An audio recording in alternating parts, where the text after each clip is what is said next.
इस वक्त एक बड़ी खबर आ रही है। आपको बता दें, कल हुई हिंसा को लेकर ये बड़ी खबर। झारखंड की राजधानी रांची में भड़की हिंसा में 2 लोगों की मौत हो गई है। जिन लोगों की मौत हुई उनमें से एक का नाम मोहम्मद शाहिद है। दोनों की मौत दरअसल गोली लगने से हुई है। रांची के एसएसपी भी अस्पताल में भर्ती है। तो कल रांची में हुई हिंसा को लेकर के ये बड़ी खबर। कल उस हिंसा में 2 लोगों की मौत हो गई। ताजा जानकारी के लिए आपको हमारे सहयोगी प्रकाश कुमार के पास लेकर चलते हैं। प्रकाश, कल देश भर ने देखा किस तरीके से हिंसा हुई, आगजनी हुई, पथराव हुए। अब इस पर आज रांची से जो अपडेट आ रहा है वो बेहद चौंकाने वाला है और एसएसपी भी भर्ती है अस्पताल में। जी हाँ, बिल्कुल। कल जिस तरह से हिंसा हुई थी, तोड़ फोड़ और पत्थरबाजी हुई, जवाबी हमले में, जवाबी कार्रवाई में रांची पुलिस ने गोली चलाई थी। और ये अभी जो सिटी एसपी अंशुमान जी हैं वो कंफर्म कर रहे हैं कि 2 लोगों की मौत हुई है, जिनमें एक का नाम मोहम्मद शाहिद है और दूसरे का नाम अभी पता चलेगा। पर ये जो घटना हुई है, इस घटना में काफी सारे पुलिस वाले भी जख्मी हुए थे, जिसमें कि रांची के एसएसपी वो भी जख्मी है और वो अस्पताल में भर्ती हैं। बहुत सारे पुलिस वालों को चोटें लगी थी, जिस वजह से वो भर्ती हुए हैं अस्पताल में। और कई ऐसे पुलिस वाले हैं जिन्हें गंभीर रूप से भी चोट लगी और मामूली रूप से भी चोट लगी। तो लेकिन 2 लोगों की मौत की खबर आई है कि किस तरह से जो हिंसा भड़की थी, उपद्रवी जो है वो सड़क पर उतर पड़े थे और जहां तहां आगजनी कर रहे थे, प्रदर्शन कर रहे थे, पुलिस वालों पर पत्थर चला रहे थे। तो इस जवाबी कार्रवाई में ही ये 2 लोगों की मौत की बात कही जा रही है। 2 लोगों के शरीर पर गोली लगने के निशान है, तो जाहिर है कि वो जो घाव हुआ है उसमें चोट जो वो बुलेट का है और जिससे मौत हुई। हालांकि उसे बचाने की काफी कोशिश की गई। पुलिस के जो अधिकारी हैं वो बता रहे थे कि उन्हें वेंटिलेटर तक पर ले जाया गया ताकि अगर कहीं से भी सांस बच सके तो बच जाए, लेकिन वो बच नहीं पाए और 2 लोगों की मौत हो गई है। जी प्रकाश, और कई जगह कल ये पूरी घटना हुई, लेकिन रांची में सबसे ज्यादा बवाल हुआ अब उन लोगों पर जो इन दंगा में इन्वॉल्व थे, जिन्होंने ये पूरे मसले को अंजाम दिया। उनके ऊपर क्या कार्रवाई की जा रही है? देखिए, 2-3 बातें हैं। पहले तो है कि मामले को शांत किया जाए, जिसके लिए निषेधाज्ञा लागू कर दिया गया था ताकि लोग जो है वो सड़क पर ना निकले। और दूसरी तरफ जो वीडियो फुटेज आए हैं जिसमें देखा जा सकता है कि कैसे उपद्रवी लगातार सड़क पर निकल करके मोर्चा संभाले हुए थे। कई लोगों ने पत्थर का इस्तेमाल किया। आखिर वो कौन लोग थे जिन्होंने पत्थरबाजी शुरू की और इस घटना को अंजाम देने की कोशिश की?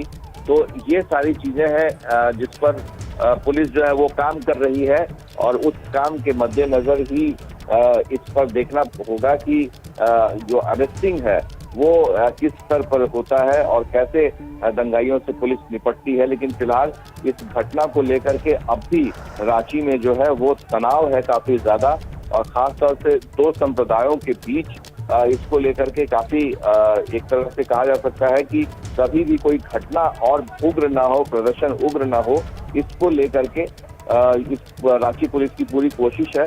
रात भर पुलिस वाले जो है वो गश्त लगाते रहे और लोगों को समझाने बुझाने की कोशिश करते रहे, पर कभी मामला शांत हो जाए और भड़के ना, इस पर पुलिस की ज्यादा नजर है। और जो दंगाई हैं, जिन लोगों ने इस घटना को अंजाम दिया, जिनकी वजह से इतनी बड़ी घटना हुई है, उनके खिलाफ भी कार्रवाई होगी, लेकिन वो धीरे धीरे होगा। और पहली नजर और पहली प्राथमिकता यही है कि कैसे शांत हो माहौल और कोई दंगा ना भड़के। जी प्रकाश, बहुत बहुत शुक्रिया तमाम जानकारी के लिए। आप अपनी नजर बनाए रखिए इस मामले पे।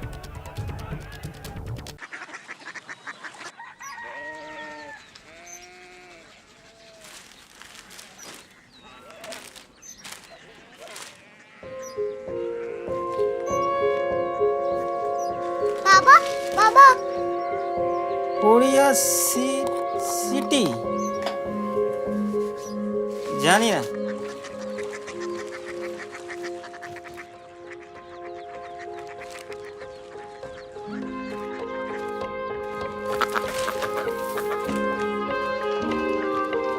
Korea city?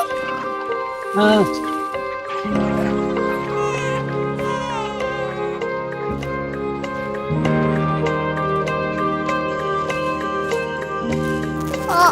कोरिया सिटी कहाँ पे है? शहर अंग्रेजी लगे हैं।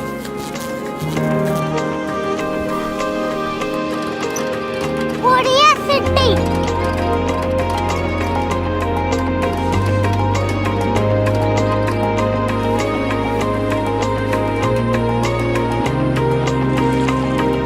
वो बहुत दूर है।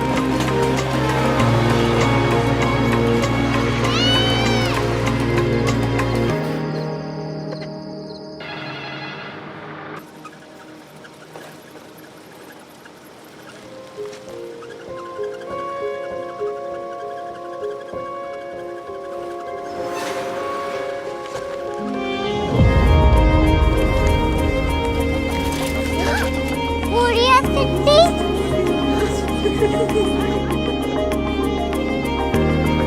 दुनिया को बोलना नहीं, कुछ लोग बड़े होते हैं। कोरिया सिटी कहाँ है? प्रोफेसर साहब को पता होगा।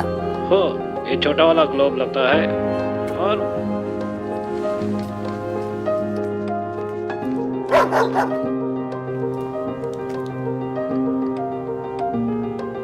पता नहीं, मेरी बेटी से जाके मिल लो, शायद उसे मालूम हो।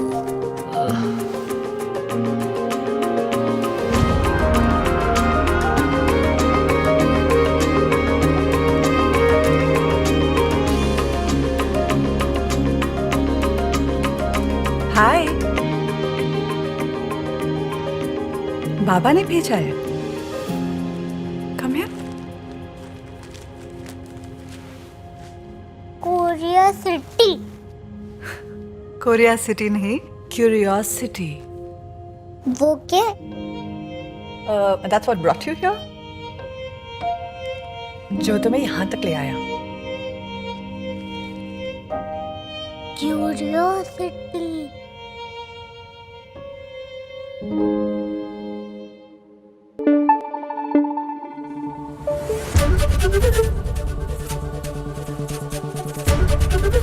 एबीपी न्यूज आपको रखे आगे।